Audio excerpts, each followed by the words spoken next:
오늘의 주요 뉴스입니다. 정부가 백신 접종률을 높이기 위해 1차 접종자에게도 인센티브를 주는 방안을 고려하고 있습니다. 또 하반기 해외여행은 현재로선 어려운 상황이라며 변이 유행 등에 따라 국가별로 다를 수 있다고 밝혔습니다. 백신 수급에 숨통이 트일 전망입니다. 아스트라제네카 백신이 안동 공장에서 추가로 출고됐고 22일부터 화이자 백신 1차 접종이 재개됩니다. 백신 접종 후 이상 반응에 대한 인과성이 불충분해 보상에서 제외됐던 중증 환자에게 의료비가 지원됩니다. 서울시가 일부 콜센터와 물류센터에 자가검사 키트를 시범 도입합니다.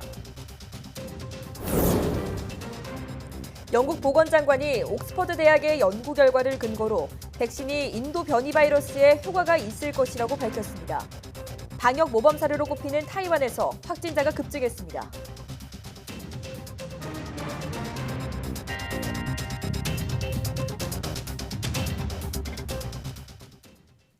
여러분 안녕하십니까? 사이언스 투데이 시작합니다. 문재인 대통령은 오는 21일 열리는 한미 정상회담이 양국의 백신 협력을 강화하는 계기가 될 것이라고 말했습니다. 문 대통령은 청와대 수석 보좌관 회의를 주재하면서 백신 접종을 차질 없이 시행해 일상 회복 시기를 조금이라도 앞당기기 위해 최선을 다할 것이라며 이같이 말했습니다. 그러면서 이번 방미를 백신 협력을 강화하고 백신 생산의 글로벌 허브로 나아가는 계기로 삼을 것이라고 강조했습니다. 오는 21일 미국 워싱턴 DC에서 열리는 한미 정상회담에서는 대북 문제 등과 함께 양국 간 백신 파트너십 논의가 주요 의제로 다뤄질 것으로 전해졌습니다.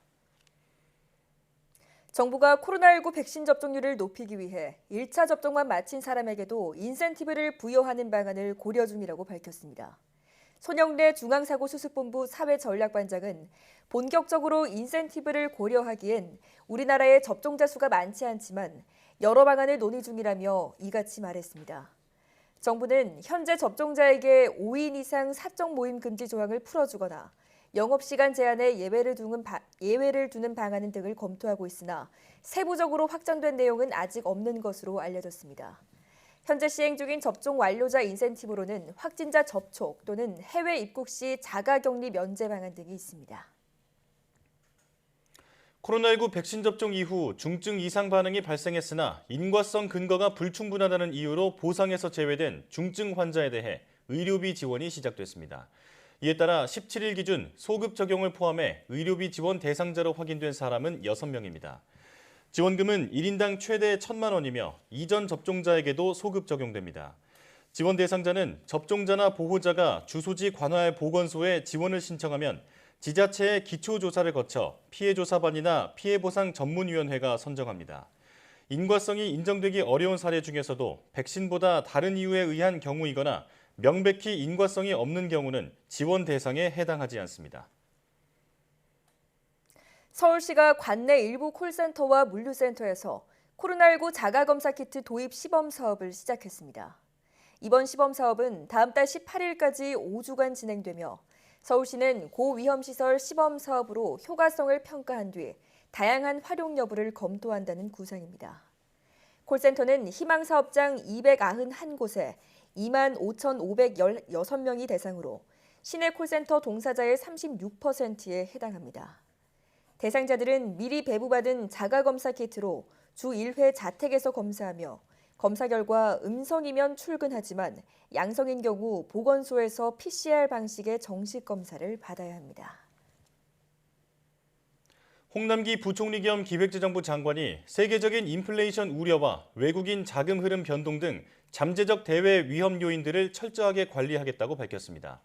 홍 부총리는 대외경제장관 회의에서 하반기에 대외 위험 요인들이 불거져 나오지 않도록 철저하게 관리하는 것이 국내의 빠른 경기 회복세를 뒷받침하는 데 꼭 필요하다고 말했습니다.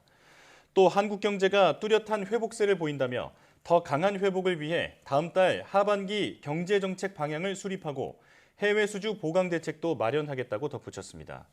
홍 부총리는 다만 과거 세계적 금융위기 때와 달리 한국의 국가부도 위험 지표가 최저치를 경신하는 등 대외 부분이 안정세를 유지하고 있다고 평가했습니다. 정부는 하반기 해외여행 가능성에 대해 코로나19 예방접종 진행 상황과 변이 바이러스 유행 등에 따라 국가별로 다를 수 있다고 전망했습니다. 윤태호 중앙사고수습본부 방역총괄반장은 현재로선 하반기 해외여행이 어려운 상황이라며 이같이 답했습니다. 중수본은 또 백신 여권이 도입될 경우 아스트라제네카 백신 접종자가 차별을 받게 될 수 있다는 주장은 현실성이 없다고 밝혔습니다. 손영래 중수본 사회전략반장은 현재 세계적으로 아스트라제네카 백신이 제일 많이 쓰이며 해외 지도자도 많이 맞았기 때문에 아스트라제네카 백신이 차별받을 것 같다는 생각은 하지 않는다고 설명했습니다. 여름철에 울산 태화강은 백로류를 포함한 다양한 오리류가 서식하는 진풍경을 볼 수 있는데요. 이런 울산이 국제환경단체로부터 국제철새도시로 인정받았습니다. 김인철 기자가 보도합니다. 태화강 둔치 3호 대숲은 한 해 6천여 마리의 백로가 찾아 여름을 나는 곳입니다. 새끼를 낳아 기르기 좋은 건강한 대숲과 먹이가 풍부한 태화강이 있기 때문입니다. 외한강과 울산만까지 57.59 제곱킬로미터에 이르는 습지 6곳은 흙기러기와 노랑부리 저어새, 검은머리 물대새까지 최근 3년 평균 4만 마리 이상 찾았습니다. 동아시아 대양주 철새 이동 경로 파트너십이 이런 습지를 철새 중간 기착지로 등재하고 국제 철새 도시로 울산을 인정했습니다. 이 단체는 러시아와 알래스카, 호주, 동아시아 등 22개국을 지나는 철새들의 이동 경로를 보호하는 국제 환경 단체입니다. 울산이 산업도시의 공해를 극복하고 철새를 보호하는 노력을 통해 철새 부양 능력이 높아졌다는 것이 생태 전문가들의 평가입니다. 울산이 철새 생태도시로 인정받아 매우 기쁩니다. 앞으로도 더 많은 철새들이 찾는 울산, 사람과 자연이 상생하는 환경을 만들도록 노력하겠습니다. 울산시는 지역 기업체와 함께 국제 철새 보호단체와 철새 보호에 협력하는 협약을 맺었습니다. 국제 철새도시 이동경로 등재 추진 8년 만에 우리나라에서 도심 내 하천이 생태적 가치를 인정받은 것이 처음입니다. 이번 국제 철새도시 인정은 울산이 국제적인 생태환경도시로 발전할 수 있는 계기가 될 것으로 보입니다. YTN 김인철입니다. 마치 장마가 온 것처럼 요새 많은 비가 내렸습니다. 지난 주말에는 높은 습도의 열대야 같은 밤이 찾아오기도 했는데요. 이례적인 날씨에 올여름 기상이변에 대한 우려가 커지고 있습니다. 정혜윤 기자가 보도합니다. 비는 주말부터 사흘간이나 계속됐습니다. 시간당 30mm 안팎의 장대비를 동반하며 내륙 곳곳에 호우특보까지 내려졌습니다. 5월에 내리는 봄비가 아닌 여름철 장마처럼 내린 비였습니다. 충북 단양 영춘면 135mm, 강원도 정선 사부급 132.5mm, 경남 거제 남부면 123mm, 경기도 파주 문산읍 118.8mm 등 100mm가 넘는 비가 기록된 곳이 많았습니다. 장마 같은 비에 주말 밤에는 열대야 같은 반짝 무더위가 나타났습니다. 기온은 20도 안팎에 머물렀지만 습하고 뜨거운 공기가 유입되며 밤잠을 설친 사람이 많았습니다. 가족들은 계속 그렇게 너무 습하다고 굉장히 짜증내더라고요. 에어컨 틀어야 되나 그 정도 생각했죠. 준비해야 되겠다. 65년 만에 가장 일찍 형성된 일본의 장마 전선이 영향을 준 것이라는 게 전문가들의 분석입니다. 북태평양 고기압이 이례적으로 일찍 발달하면서 일본 장마도 일찍 시작됐습니다. 장마전선 주변에서 비구름이 더 강하게 오래 발달하고 습한 공기도 한반도로 유입된 것으로 보여집니다. 문제는 5월에 폭설과 우박, 호우를 몰고 왔던 북쪽 찬 공기가 아직 남아있다는 점입니다. 장마전선을 밀어올린 남쪽 북태평양 고기압과 북쪽 찬 공기 사이에서 우리나라 주변으로 대기 불안정이 심화할 수 있기 때문입니다. 기상청은 이번 주 목요일과 금요일, 그리고 남은 5월에도 마치 여름처럼 국지성 호우가 쏟아질 가능성이 크다고 보고 주의를 당부했습니다. YTN 정혜윤입니다. LG그룹이 인공지능의 새로운 패러다임으로 부상하고 있는 초거대 AI 개발을 위해 앞으로 3년 동안 1억 달러, 1,130억여 원을 투자하기로 했습니다. LG AI 연구원은 17일 향후 3년간 방대한 데이터를 빠르게 처리할 수 있는 대규모 컴퓨팅 인프라 확보와 개발에 대규모 투자를 결정했다고 발표했습니다. 초거대 AI는 컴퓨팅 인프라를 기반으로 대규모 데이터를 학습해 종합적이고 자율적으로 학습, 판단, 행동하는 인간의 뇌구조를 닮은 기술입니다. 한화그룹의 우주산업을 총괄하는 스페이스 허브가 한국과학기술원 카이스트와 공동으로 우주연구센터를 설립했습니다. 스페이스 허브와 카이스트의 첫 연구는 저궤도 위성통신 기술 개발로 통신 서비스를 위해 위성끼리 데이터를 레이저로 주고받는 방식입니다. 스페이스 허브는 지난 3월 한화그룹이 우주산업을 총괄하기 위해 설립한 조직으로 한화는 이 연구센터에 100억 원을 투입할 계획입니다.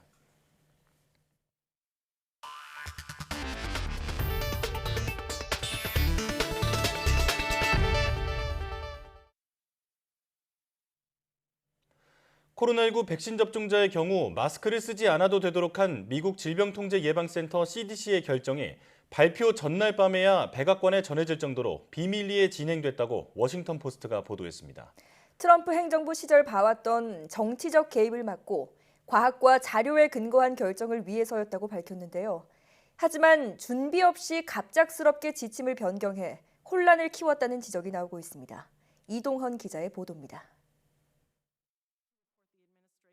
미 질병통제예방센터 CDC의 발표 이틀 전 월렌스키 CDC 국장은 의회 청문회에서 코로나19 방역을 위한 마스크 착용의 중요성을 강조했습니다.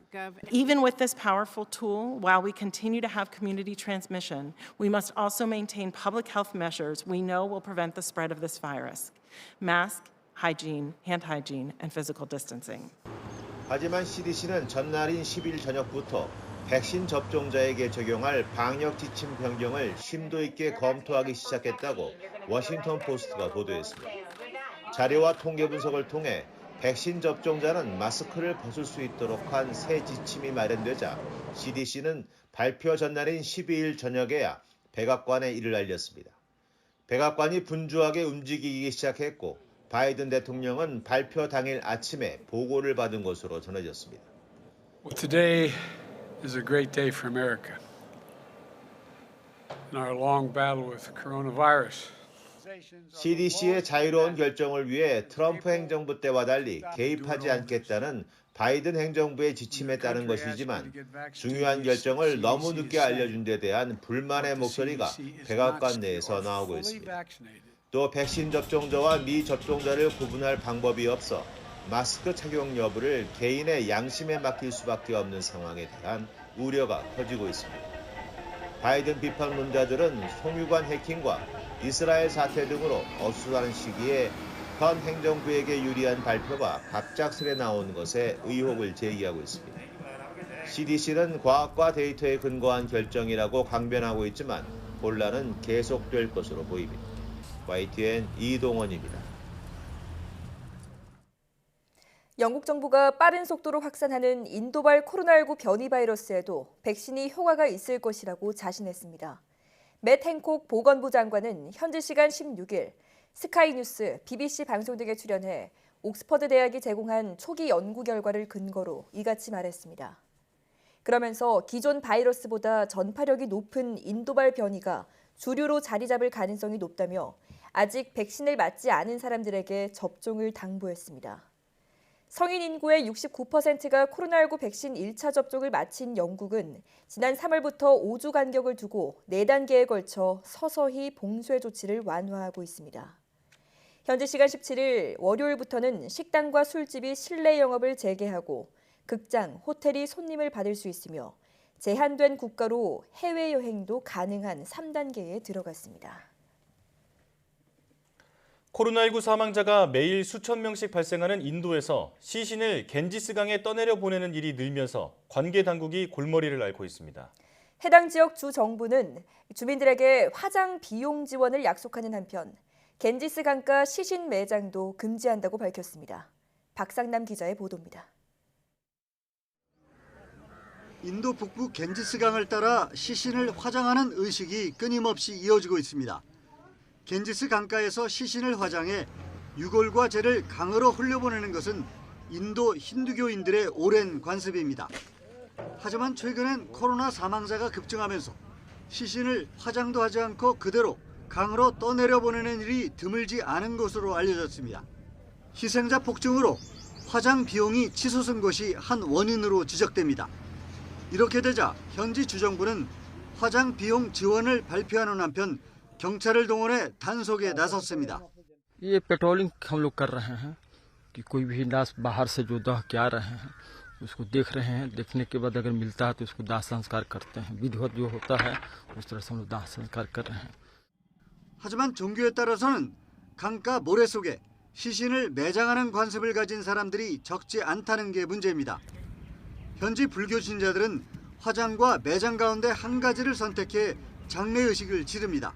कई वर्षों से मैं देखता आ रहा हूँ, पहले भी मैं यहाँ रहा हूँ विभिन्न पदों पे, कि लोग अपनी परिजनों के साथ आते हैं और बाडियों को दाह संस्कार के साथ साथ बहुत सारे लोग उनका 하지만 최근 겐지스 강에서 100구 가까운 시신이 발견되는 등 상황이 심각해지자 현지 경찰은 강둑에 화장터를 지정하고 더 이상 강가에 매장하는 것을 허용하지 않는다고 발표했습니다. 현지 시간 16일 인도의 코로나19 신규 확진자는 31만 1000여 명, 사망자는 4077명으로 집계됐습니다. YTN 박상남입니다. 인도의 코로나19 일일 신규 확진자 수가 20여일 만에 다시 20만 명대로 감소하면서 최악의 고비는 넘겼다는 분석이 나오고 있습니다. 17일 인도 당국에 따르면 오전 기준 코로나19 일일 신규 확진자 수는 28만 1000여 명으로 집계됐습니다. 여전히 세계에서 가장 많은 수준이지만 이달 초 하루 40만 명을 넘었던 무서운 확산 기세는 한풀 꺾인 모양새입니다. 인도의 일일 신규 확진자 수가 20만 명대를 기록한 것은 지난달 21일 29만 5천여 명 이후 26일 만입니다. 검사 수 대비 확진자 비율도 지난달 25일 25.3%까지 치솟았다가 15일 17%로 줄었습니다. 베트남의 코로나19 신규 확진자가 연일 최다를 기록하면서 4차 유행이 이어지고 있습니다. 베트남 보건당국에 따르면 지난 15일 확진자가 165명 나온 데 이어 어제도 187명이 나와 이틀 연속 신규 확진자가 최고치로 집계됐습니다. 베트남은 지난달 27일 이후 4차 대유행이 확산하며 지금까지 27개 시와 성에서 1,170여 명이 확진자가 나왔습니다. 지역별로는 박장성이 330명, 박린성이 250명, 수도 하노이가 220명으로 확산세가 두드러졌습니다. 이 중 박장성과 박린성에는 현지에 진출한 한국 기업들의 생산 시설이 몰려 있어 조업 차질이 우려되고 있습니다. 중국이 코로나19 예방 백신 접종을 가속화하고 있는 가운데 18세 이상 인구의 14%가 2차 접종까지 마쳤다고 관변 매체가 보도했습니다. 중국 글로벌타임스 신문은 16일까지 중국에서 모두 3억 9천만 회분의 백신이 접종됐다면서 이같이 전했습니다. 이 신문은 또 2차 접종을 마친 18세 이상 인구 비율이 베이징은 63.8%, 상하이는 41.3%로 전국 평균보다 높다고 설명했습니다. 특히 1차 접종만으로 따지면 베이징의 경우 18세 이상 인구 가운데 79%가 접종을 마쳤다고 덧붙였습니다. 하지만 최근 확진자가 발생한 랴오닝성은 8.4%, 아누이성은 7.3%에 그쳐 지역별로 접종률의 편차가 크다고 분석했습니다. 중국은 다음 달까지 전체 인구의 40%인 약 5억 6천만 명에 대해 코로나19 예방접종을 한다는 계획을 세워놓고 있습니다.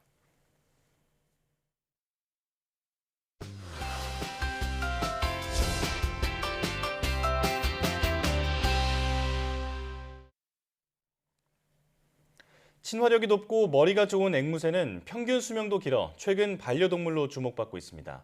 하지만 사람과 함께 살려면 앵무새도 최소한의 훈육이 필요한데요. 평소엔 온순했던 앵무새가 갑자기 돌변해 공격성을 보이는 경우 어떻게 훈련하면 되는지 오늘 슬기로운 펫생활에서 알아보겠습니다.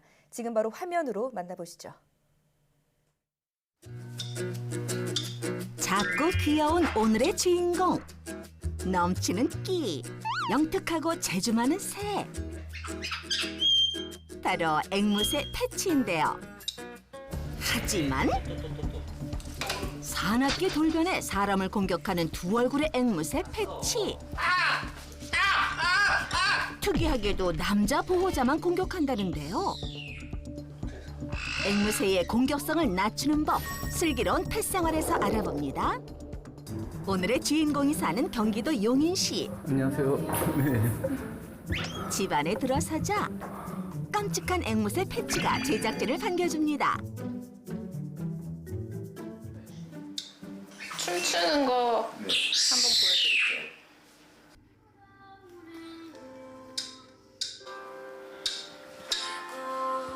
패치의 손님 맞이 장기자랑 시간인데요. 음악에 맞춰 가볍게 몸을 흔들며 리듬을 타는 건 물론이고요. 날갯짓까지 선보입니다. 낯을 가리지도 않고 제작진에게 다가오는 패치. 왔어. 왔어. 처음 본 사람한테 되게 잘 가고 네. 되게 온순해. 처음 본 사람은. 제작진의 손 위에 아예 자리를 잡고 앉았는데요. 어머, 애교까지 부리는 것 같네요.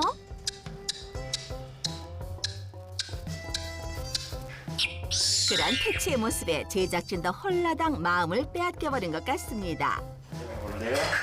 이번엔 뒤 구르기까지 선보이는 패치. 그만 눌러도 돼요.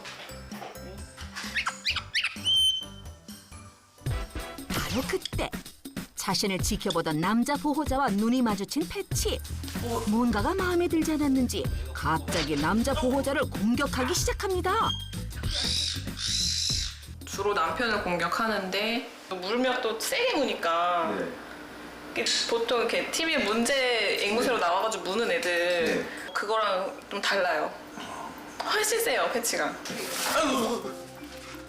집에서 유독 보호자의 남편만 집중 공격한다는 패치. 알았어. 가만히 있는데 왜 그래? 아니야. 항상 패치는 새로운 사람이 오면 그 사람을 좋아하면서 그 사람한테 붙어서 누군가를 공격을 하는데 그 대상이 거의 남편이거든요. 아마 오늘도 공격을 하겠다 싶었는데 아니나 다를까. 지금 바닥에 있어서 그런데 위에 가면 위에서도 갑자기 이렇게 날아와서 뭐 귀를 문다든지 어딜 공격을 해요. 결혼 전 친정 가족들과 함께 패치를 키웠다는 보호자. 5년 전 결혼하게 되면서 녀석을 신혼집으로 데려왔고요. 그때부터 보호자의 남편을 향한 공격이 시작됐다고 합니다. 그런 패치에게 짝을 지어주고자 수컷 앵무새를 데려왔지만 패치의 공격성은 멈추지 않았습니다. 아우 저런, 패치한테 완전 기가 눌린 것 같죠? 쟤는 욜로예요. 욜로요? 네. 남자애. 원래 처음 왔을 때부터 순했어요.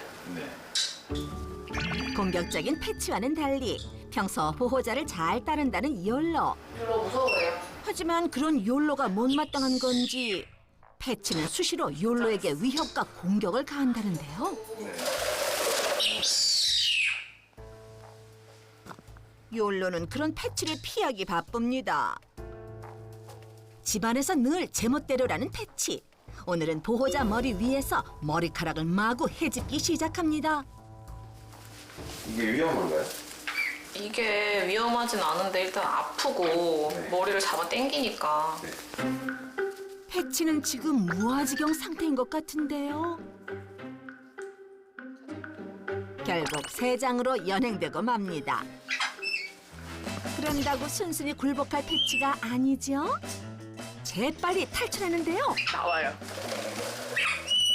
요리조리 잘도 피하는 녀석. 하루에도 몇 번씩 이렇게 패치와 실랑이를 벌인다네요. 에헤이.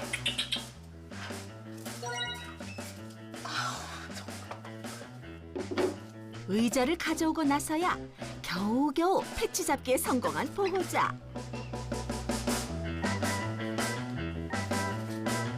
하지만 새 장에 갇힌 패치를 보는 게 결코 마음 편하진 않답니다. 세상에만 넣어놓고 키울 거면 안 키웠겠죠. 이제 자유롭게 좀 집안에서 돌아다니게 하고 싶은데 세상에만 넣어놓으면 쟤네도 너무 스트레스 받고 힘드니까 웬만하면 꺼내주고 싶거든요. 더군다나 집에 어린아이가 있어 패치의 공격성이 더욱 우려되는 상황. 어느 정도 제어할 수 있는 수준이 아니어가지고 만약에 아기를 공격하게 돼서 아기가 좀 심하게 다칠까 봐 그게 제일 걱정되는 부분이에요. 그날 오후 집에 손님이 찾아왔습니다. 바로 보호자의 친정 아버지와 앵무새들인데요.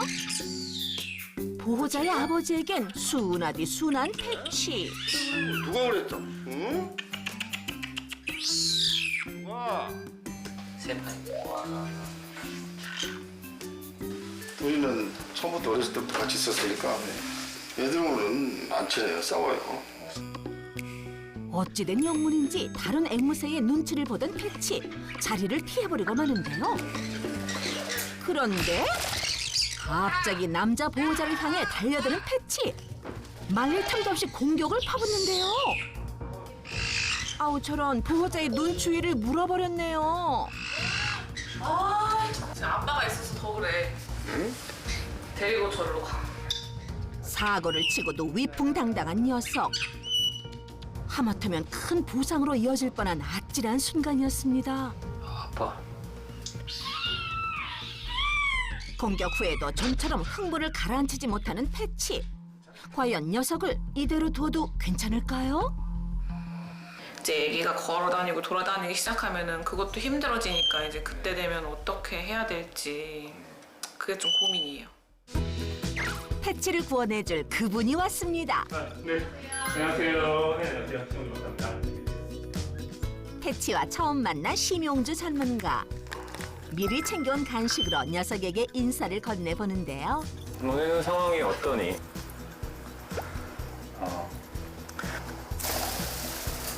네, 그냥 아주 자유롭게. 너는 어떠니? 너도 한번 보자. 소심하구나 살짝. 안녕. 자, 지금 이제 보시면 볼 옆에 털들이 깃털들이 완전히 다 곤두서 있거든요. 그리고 계속해서 가장 높은 곳으로만 이동하고 있어요. 이게 뭐냐 하면 전체 개체내군 내에서 집단 내에서 가장 강력한 힘을 가지고 있는, 지배력을 가지고 있는 개체들이 보이는 전형적인 행동이에요. 지금 저 친구는 조기 있다가 졸로 갔잖아요. 제가 만약에 같은 서열이라면 조기 있다 졸로 가야 되거든요. 아, 저쪽으로요? 네. 그 다음에 사람은 지금 다 자기 발 밑에 있잖아요. 그럼 우리는 다 얘보다 낮은 위치인 거예요. 그동안 날갯짓을 하며 자신의 존재감을 드러냈던 패치. 인지하고 있는 사람. 지금 보시면 이런 행동은 극도의 흥분 상태예요. 즉 영역 방어 본능에서 촉발된 흥분이에요. 애교 부린다고 생각했거든요. 아닙니다. 공격하기 위한 전조예요. 경고하고 있는 거. 나가. 내 땅이야. 꺼져. 요 얘기입니다. 놀랍게도 패치의 날갯짓은 공격하기 위한 전조 증상이라고 하는데요. 제가 먹이를 한번 만들어 주실 수 있으실까요? 예를 들어. 자, 그럼 전체 먹이에서 요 채소류하고 그다음에 요거하고의 비중 8대 2. 이게 8, 이게 2. 네. 잘못 주고 계신 거 아시죠? 이 종은 브라질 북동부부터 수리남 기아나 정도까지 거의 전형적인 열대. 먹이는 아주 당도가 높은 것들 중심으로 먹어요. 곡류는 거의 먹지 않아요. 전문가의 의견에 따르면 패치는 그동안 잘못된 먹이 급여로 스트레스를 받았을 거라는데요. 충격적이에요. 왜냐면 저는 식단이랑 그런 것도 좀 공부를 하고 이렇게 챙겨준 건데 그게 잘못된 거였다는 게 좀 충격이에요. 세장 한번 볼 수 있을까요? 네. 그러시죠. 이 세상에는 어느 정도의 시간 동안 머무나요? 하루에 1시간 채 못 나와 있는 것 같아요. 제가 앵무새라고 상상을 하고 머리를 한번 이 안에 넣어 볼게요.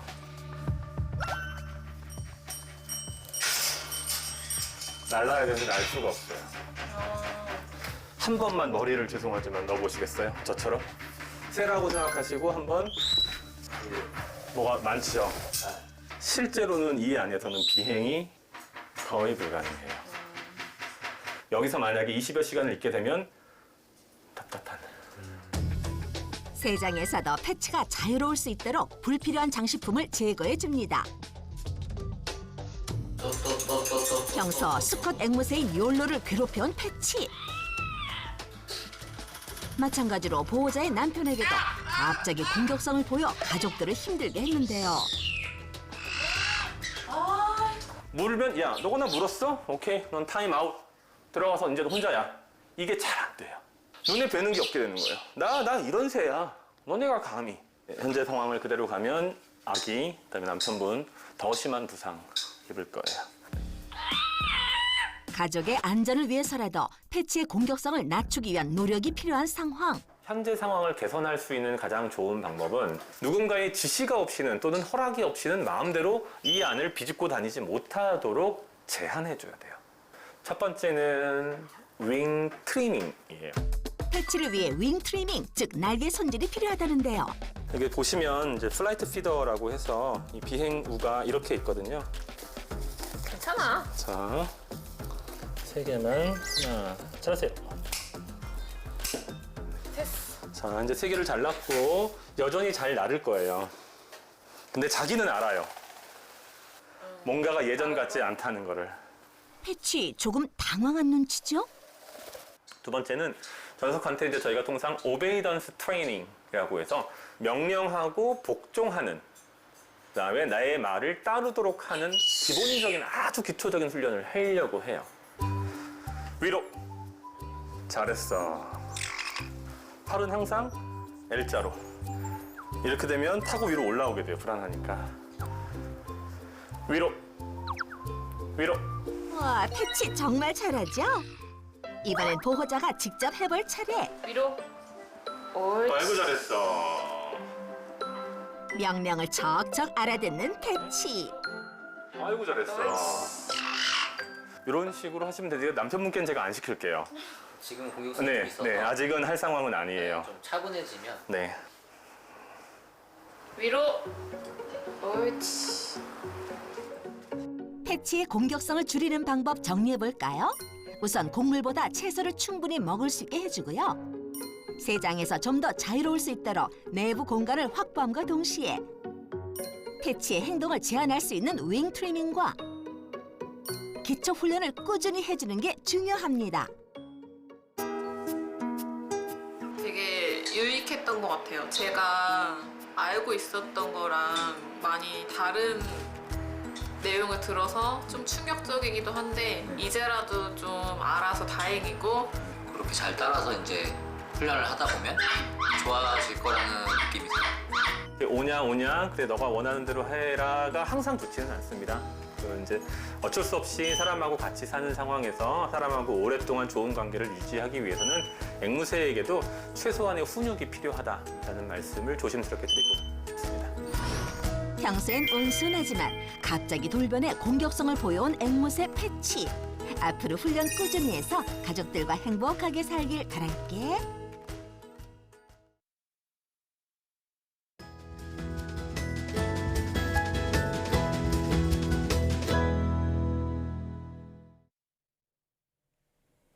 폐암은 조기 진단이 어렵고 기존 화학항암제 효과도 떨어져 국내 암 사망률 1위를 기록하고 있는데요. 특히 다른 장기로 전이된 4기 폐암은 5년 상대 생존율이 8.9%로 매우 낮은 수준입니다. 그런데 최근 면역 항암제와 같은 신약이 개발되면서 말기 폐암 환자의 생존 기간이 크게 늘고 있다고 합니다. 오늘 내몸 보고서에서는 가톨릭대 서울성모병원 종양내과 강진형 교수님 모시고 이와 관련한 이야기 나눠보겠습니다. 어서 오십시오. 네, 안녕하세요. 네, 나와주셔서 고맙습니다.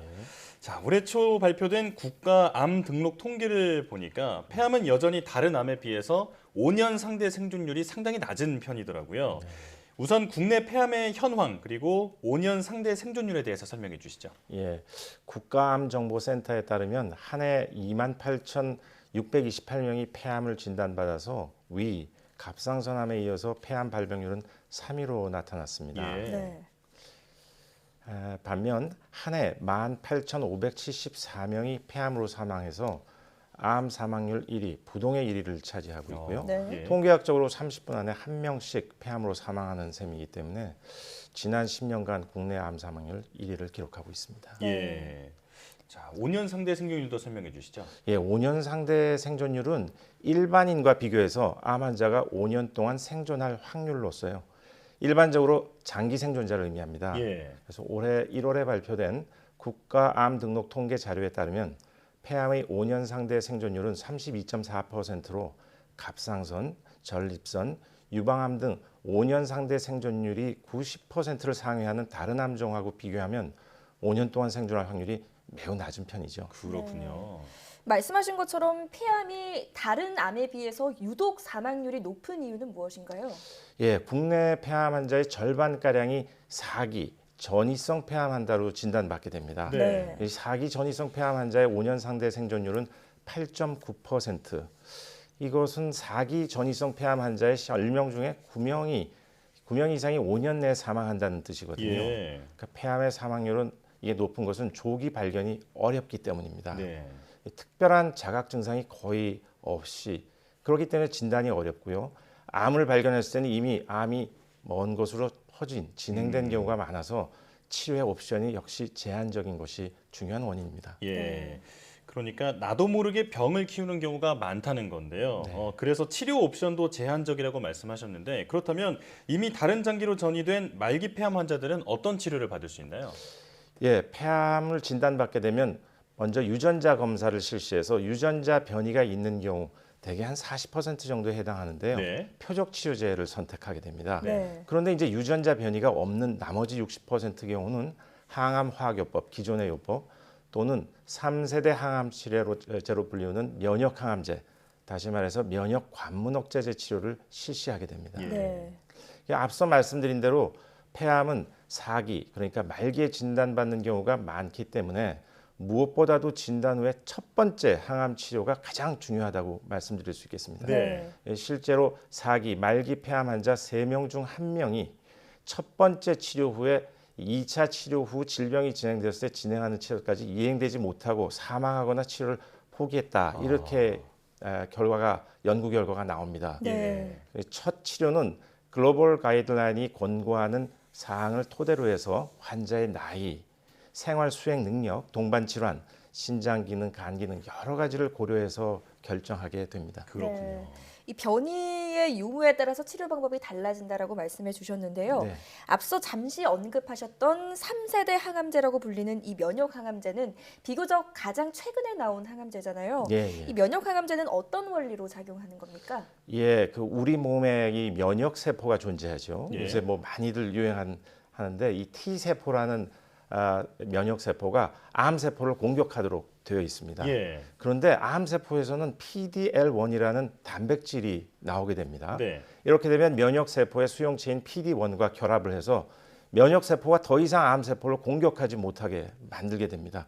이것을 면역 회피 현상이라고 말하고요. 네. 이렇게 되면 암 세포가 공격을 안 받기 때문에 증식을 하게 돼서 병이 진행하는 것이죠. 예. 그런데 면역 항암제는 암 세포와 면역 세포의 결합을 막아주기 때문에 면역 세포가 다시 기운을 차려서 스스로 암 세포를 다시 공격할 수 있도록 돕는 기전입니다. 그래서 기존의 항암 화학요법에 비해서 이상 반응이 적고요.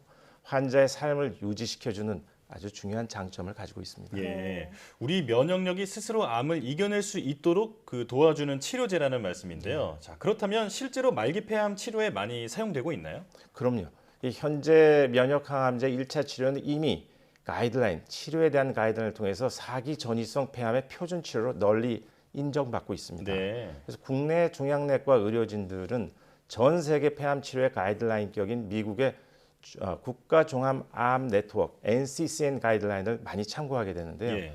현재 그 가이드라인에는 4기 비소세포 폐암 환자는 모두 면역 항암제와 기존의 항암 화학요법의 병용 또는 면역 항암제 단독요법으로 첫 치료를 진행할 것을 권고하고 있습니다. 그러니까 면역 항암제가 표준 치료인 셈이죠. 네, 이 면역 항암제 치료가 널리 인정받고 있다라고 말씀해 주셨는데요. 이뿐만 아니라 면역 항암제 치료가 이 말기 폐암 환자의 생존율을 크게 높였다라는 연구 결과도 나왔다고 들었습니다. 어떤 내용인가요? 예, 좀 설명드리죠. 매년 여러 이 세계 학회에서 폐암 치료에 대한 새로운 임상 연구 결과가 발표됩니다. 네. 이러한 연구 결과를 토대로 글로벌 치료 가이드라인도 계속 업데이트 되는 것이고요. 예. 그래서 이 작년 말 세계 폐암학회에서 발표된 주요 연구는 4기, 그러니까 말기 폐암 환자로서 첫 치료로 면역 항암제를 사용하면 장기 생존이 가능하다라는 내용으로 굉장히 고무적이고 희망적인 연구 결과를 보고했습니다. 네. 이 폐암은 크게 비소세포 폐암 약 80%를 차지하고요. 소세포 폐암 약 20%로 나뉘어지는데 비소세포 폐암은 다시 비편평상피세포암과 편평상피세포암으로 나뉘어지게 됩니다. 네. 이 해당 연구는 전이성 4기 비편평 비소세포 폐암 환자를 대상으로 진행이 되었습니다. 예. 이 자료를 보시고요. 이 전이성 비편평 비소세포 폐암 환자에게서 면역항암제를 1차로 치료했을 때 네. 기존의 항암화학요법만을 치료한 경우하고 비교했을 때 전체 생존 기간, 무진행 생존 기간, 그리고 3년 생존율이 모두 2배 이상 연장되는 우월한 치료 효과를 확인했습니다. 예. 네. 더불어서 이 면역항암제에 반응을 보였던 환자 중에 약 한 80%가 4년 동안을 추적을 했는데 이 4년 추적 기간 동안에 생존했기 때문에 장기 생존을 한다. 일단 면역항암제에 반응을 하게 되면 4년 이상 생존할 가능성은 80%나 된다라는 연구 결과도 보고를 하고 있고요. 예. 그래서 국내 전이성 폐암 환자의 5년 생존율이 약 8.9% 정도인 걸 고려하면 매우 획기적인 연구 결과라고 얘기할 수 있겠습니다. 네. 예. 면역항암제 사용 이전에는 표적이 없는 환자군에서 이렇게 오랜 동안 치료 반응을 유지할 수 있는 환자군이 많지 않았습니다. 그런데 예. 이러한 환자들이 본인의 삶의 질을 유지하면서, 그러니까 면역항암제를 맞으면서 삶의 질이 유지되니까요. 일상생활을 영위할 수 있기 때문에 더욱더 의미가 있다고 할 수 있을 것 같습니다. 네, 그렇겠네요. 오늘 지금 말씀 들어보니까 그 폐암 환자의 장기 생존의 길이 열렸다 이렇게 볼 수 있을 것 같습니다. 자, 교수님께서도 현장에서 면역항암제로 이 폐암 환자를 치료해 보셨을 텐데 결과가 좋았나요? 이 면역항암제에 반응하는 환자는 표적항암제나 항암화학요법에 비해서 삶의 질 유지되면서 반응이 지속되는 기간이 길다는 것이 가장 큰 장점입니다. 네. 그래서 이제 약값이 비싼 면역항암제에 반응할 가능성이 높은 환자를 치료 전에 정확하게 선별하는 것이 정말 매우 중요합니다. 예. 네. 그런 장점들이 있다면 이 폐암 환자들에게 정말 희망적인 소식이 아니지 않을 수 없는데요. 그렇다면 이 만약 말기 폐암 환자라면 구분 없이 모두 이 면역항암제를 사용할 수 있는 건가요? 일단은 면역항암제를 사용하는 경우에 있어서는 PD-L1이라는 발현율이 매우 중요합니다. 네. 그런데 면역항암제를 단독으로 사용할 때는 그러한 그 생체 표지자가 중요하지만 항암화학요법과 병용하는 1차 치료에서는 PD-L1 발현과 상관없이 좋은 반응을 보이는 결과를 보여주고 있습니다. 예. 네. 면역항암제가 허가를 또 확장했다고요?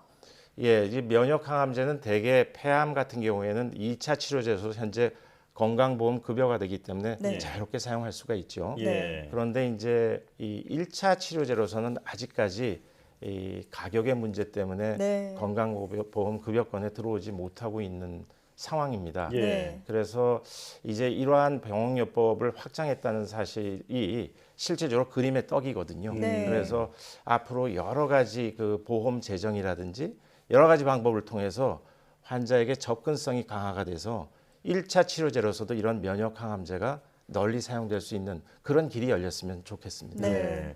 높은 효과와 안전성까지 입증됐지만 제도적 뒷받침이 부족하다는 맞습니다. 지적인데요. 예, 예. 폐암 환자들을 위해서 보완할 점이 분명히 있어 보입니다. 자, 그렇다면 어떻게 하면 폐암을 예방할 수 있을지 교수님께서 조언을 좀 해주신다면요. 폐암이 역시 그래도 가장 중요한 원인은 흡연입니다. 아, 예. 그래서 전체 폐암 환자의 약 70%가 흡연하고 관련이 있고요.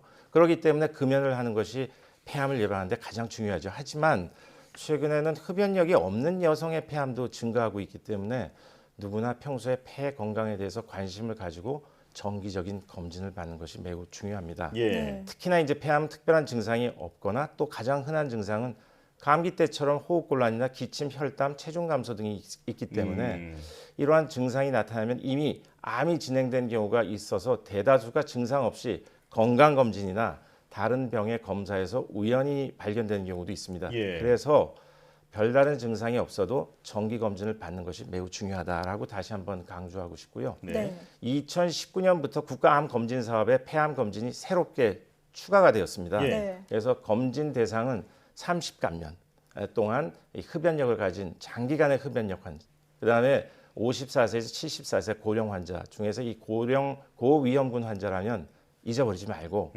폐암에 대한 저설량 가슴 CT를 검진 방법으로 찍는 것이 추천됩니다. 예. 네. 마지막으로 이 폐암을 진단받더라도 보다 효과적인 치료제가 지속적으로 개발되고 있고요. 그다음에 장기 생존까지도 이렇게 면역 치료제가 나오면서 가능해졌기 때문에 지금 폐암으로 진단받은 환자들도 희망을 잃지 말고 주치의를 전적으로 믿고 적극적으로 항암 치료를 받기를 바랍니다. 예. 네. 자, 폐암 같은 경우는 특히나 조기 발견이 어렵기 때문에 말씀하셨던 것처럼 평소 스스로 건강에 대한 관심을 가지고 정기적인 검진을 받는 것이 중요하겠습니다. 지금까지 가톨릭대 서울성모병원 종양내과 강진형 교수와 함께했습니다. 오늘 나와주셔서 고맙습니다. 네, 감사합니다.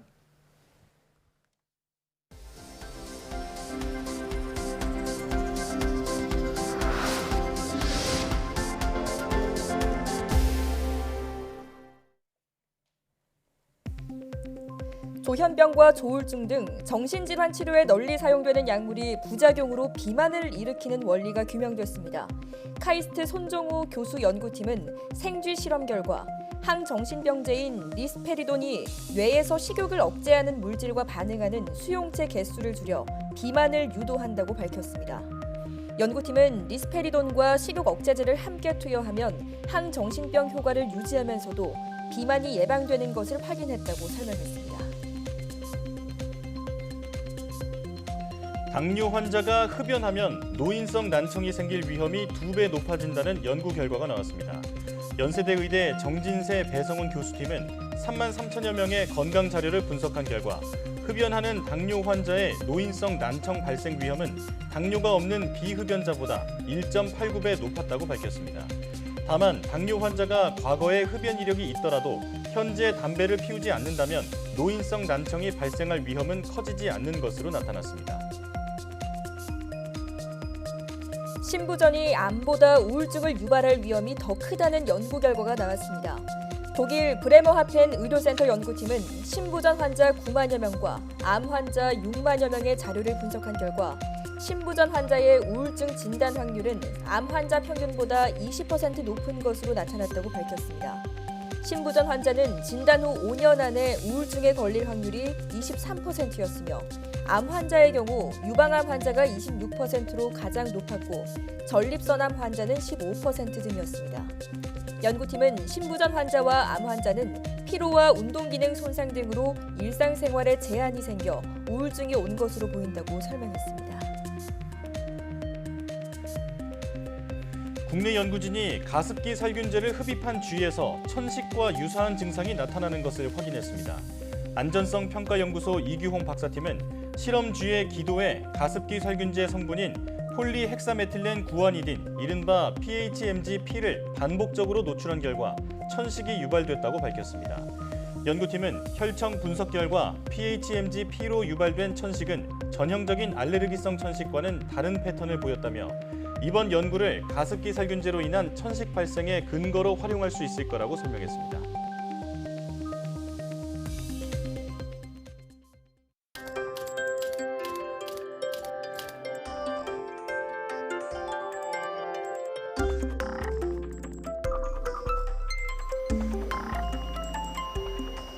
그 3D 프린팅 기술에다가 저희 기술이 더해지면 기능이 부여되기 때문에 기존엔 없었던 제품들도 만들 수 있을 거라고 생각합니다.